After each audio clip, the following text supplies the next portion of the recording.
اور اسی راستے کے اوپر گامزن رہتے ہیں۔ تو پہلا جو سوال کے جواب میں آپ نے ارشاد فرمایا کہ تعبد اللہ، عبادت جو ہے تو اللہ کی عبادت کر، تو عبادت جو ہے وہ اللہ کے سوا کسی اور کی نہیں ہو سکتی۔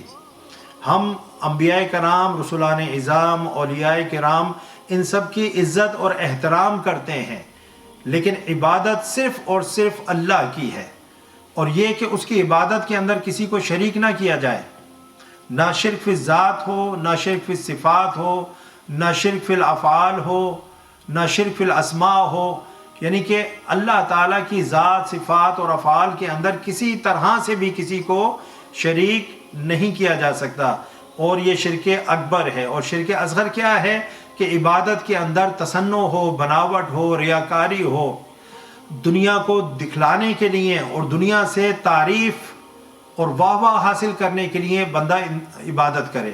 تو یہ جو ریاکاری ہے یہ بھی انسان کے اچھے بھلے عمل کو غارت کر دیتی ہے، بیکار کر دیتی ہے، اور اس کا جو یعنی کہ اجر و ثواب ہے وہ سب کچھ جو ہے وہ جاتا رہتا ہے۔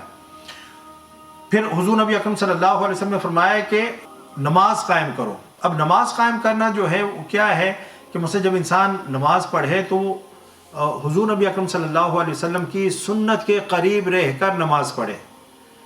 صحابہ کرام جو ہے جو تابعین تھے وہ پوچھا کرتے تھے کہ آپ ہمیں جو ہے حضور نبی اکرم صلی اللہ علیہ وسلم جس طرح نماز پڑھا کرتے تھے اس طرح ہمیں نماز پڑھا کر دکھائیں۔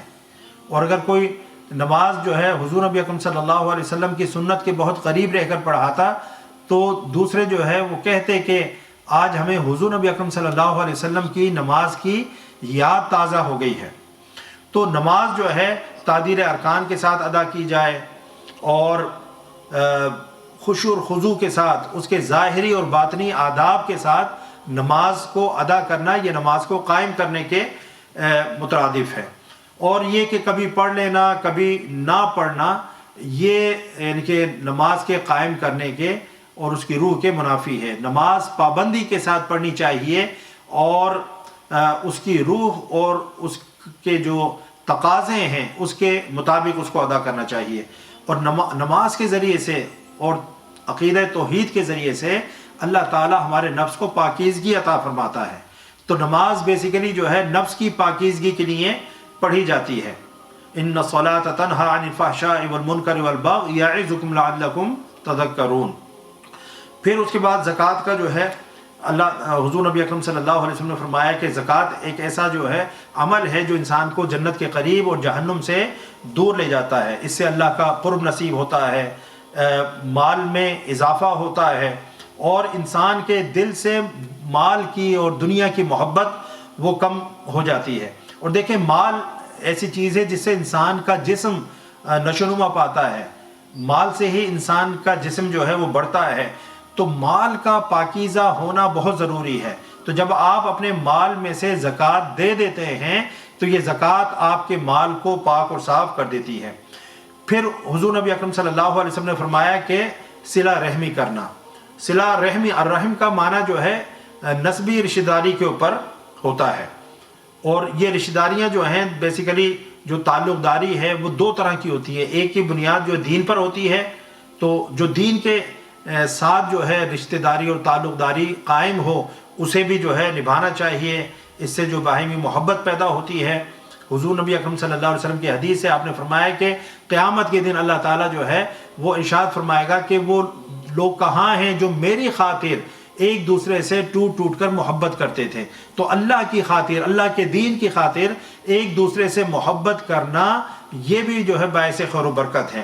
اور دوسری جو ہے رشتہ داری کی بنیاد پر تعلق ہوتا ہے، تو اس کا تقاضا یہ ہے کہ اپنے رشتہ داروں کے اوپر مال خرچ کیا جائے، ان کی خبرگیری کی جائے، ان کی لغزشوں سے درگزر کیا جائے، اور تکلیف میں مصائب و آلام کے اندر جو ہے ان کے کام آیا جائے، ان کی مدد کی جائے، ان کی نصرت کی جائے، اور ان کے لیے دعا گو انسان رہے، اور جب بھی ملے خندہ پیشانی کے ساتھ ملے۔ تو یہ صلہ رحمی کے کچھ بنیادی تقاضے ہیں۔ تو اس میں والدین بھی شامل ہیں، اس میں بہن بھائی بھی شامل ہیں، اس میں آپ کے والدین کے جو رشتہ دار ہیں وہ بھی شامل ہیں۔ ان سب کے ساتھ حسن سلوک کرنا یہ دین کا بنیادی تقاضا ہے۔ ان تقاضوں کو ہم پورا کریں گے تو ہم اللہ کی رحمت اور اس کے فضل و کرم سے جنت کے قریب ہوں گے اور انشاءاللہ جہنم سے دور ہو جائیں گے۔ اللہ تعالیٰ ہمیں جہنم کی آگ سے محفوظ فرمائے گا۔